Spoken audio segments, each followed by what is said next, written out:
last royal capital of Sri Lanka, is a major tourist destination. Famous for the Temple of the Tooth and many other temples, the city could be called the cultural capital of the island.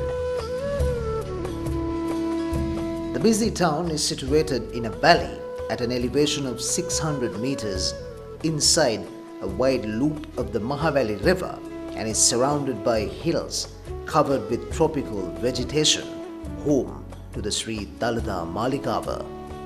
The city, established in the 15th century, was the last royal capital where 2,500 years of royal rule ended. This bustling market town is rich in cultural diversity.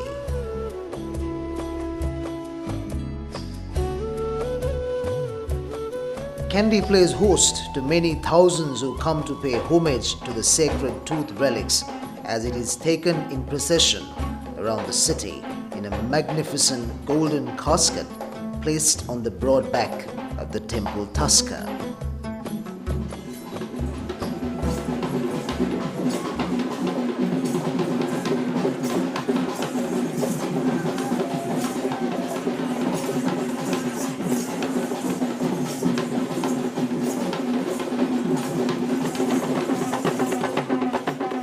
The procession comprises over 100 caparisoned elephants, thousands of dancers, drummers, torchbearers, and whip crackers. This magnificent centuries-old procession is probably one of the oldest and most spectacular pageants in Asia.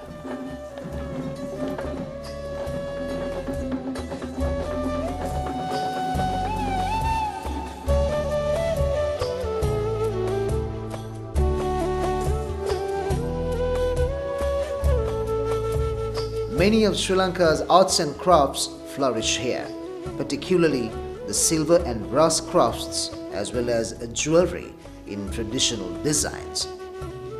The Kandyan Art Association was incorporated as a trust in 1919 with the objective of preserving the Kandyan arts and crafts. Although formally organized in 1882, records show that this organization had existed since the 1830s.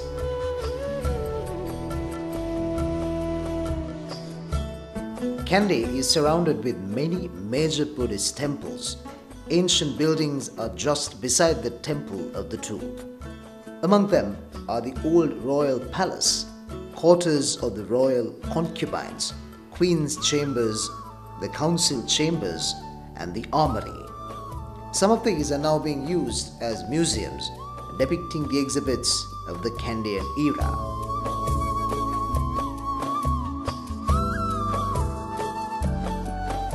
On the shores of the lake are Mawatha and Asgiri temples. Fine painted murals of Buddhist stories in these temple buildings are a good example of the arts in the Kandy period, while paintings of the Hindagala temple at Peradeniya are of the 7th century.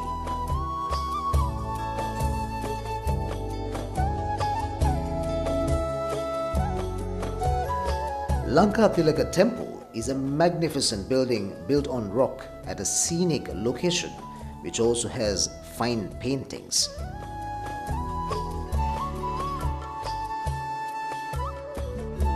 Gaduladeniya temple, a 14th century temple, is situated about 15 kilometers from the town.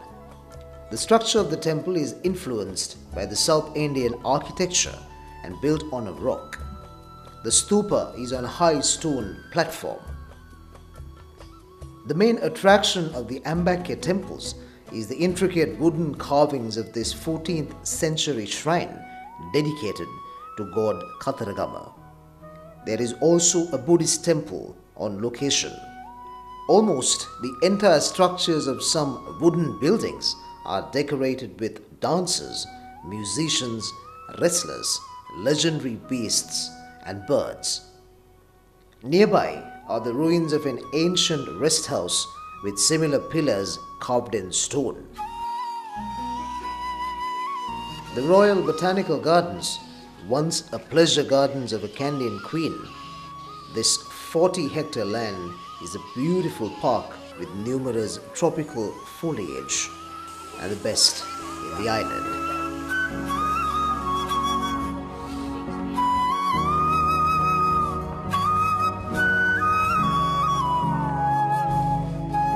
Kandyan Art is a distinct school among the indigenous arts and crafts of Sri Lanka.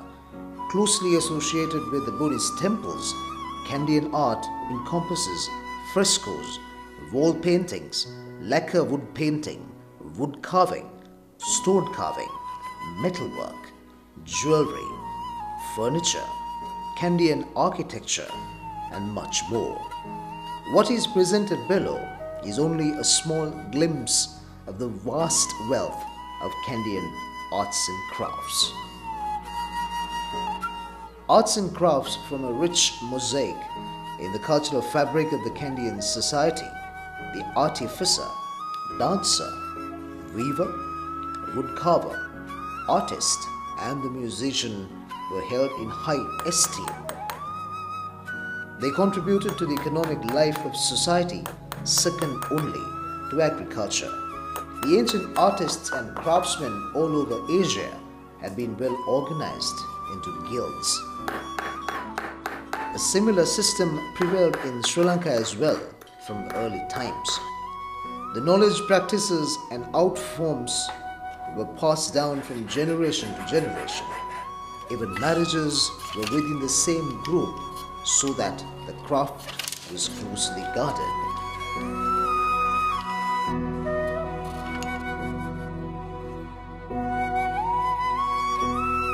The artists and craftsmen had the patronage of the king.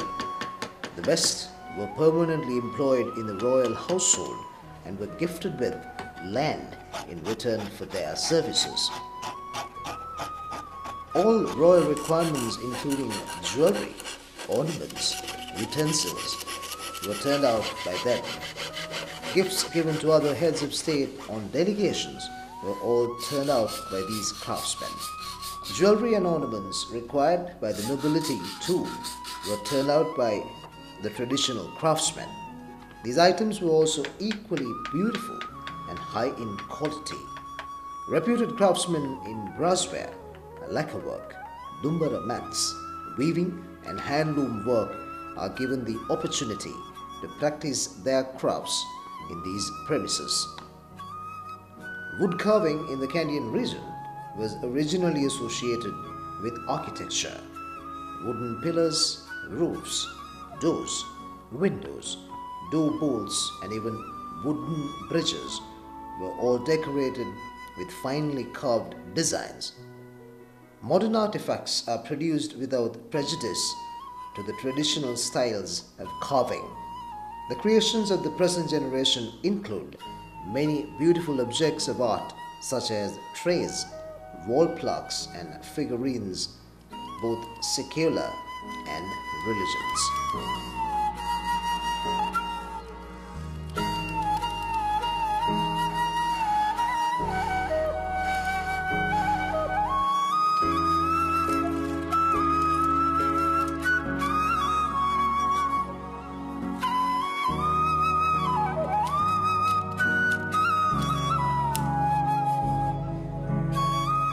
Sesat is a type of sunshade of great artistic and cultural value and unique to Sri Lanka. It is used on ceremonial occasions as a symbol of dignity and as an item of interior decor in residences. Home of the craft is Untitled in Mathale.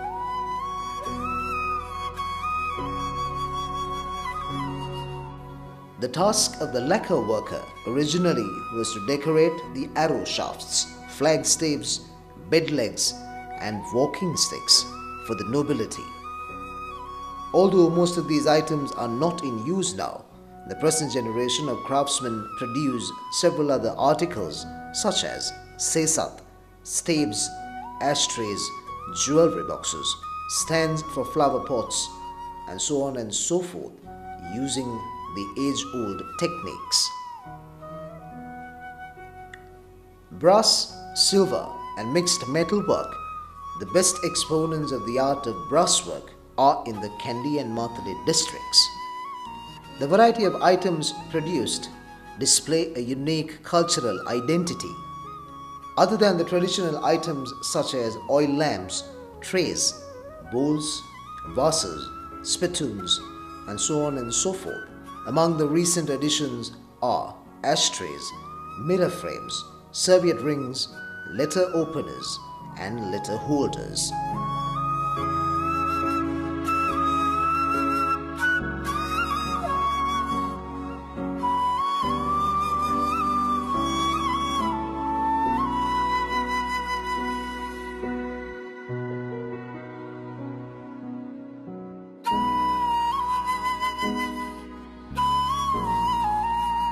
Men usually wore chains, pendants, waist chains, and rings, and women wore earrings, chains, bracelets, rings, and so on and so forth.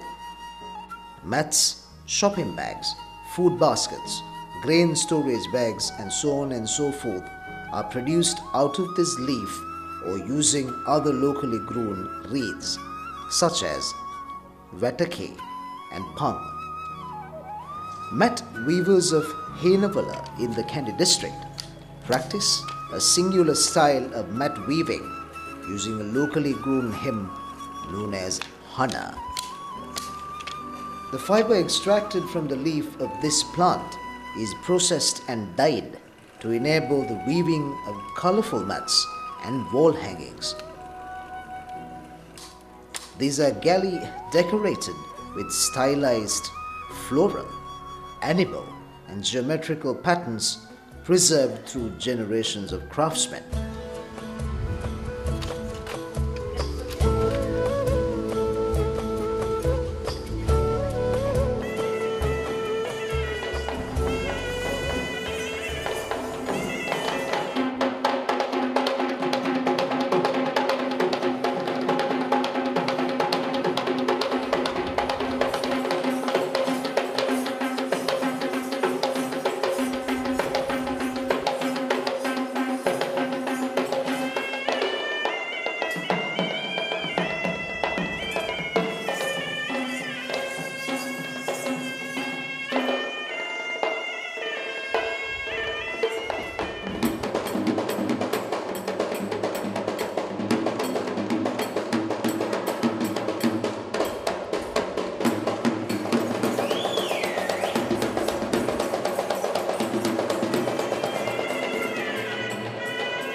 Kandy is synonymous with arts and crafts of Sri Lanka than anywhere else in the country. Tourists could watch local crafts coming into life at the Kandyan Art Association. You can visit us at the Kandyan Art Society Art Gallery, number 72, Sri Sangaraja Mawatha, Kandy, for arts and crafts created with royal heritages dating from 1882.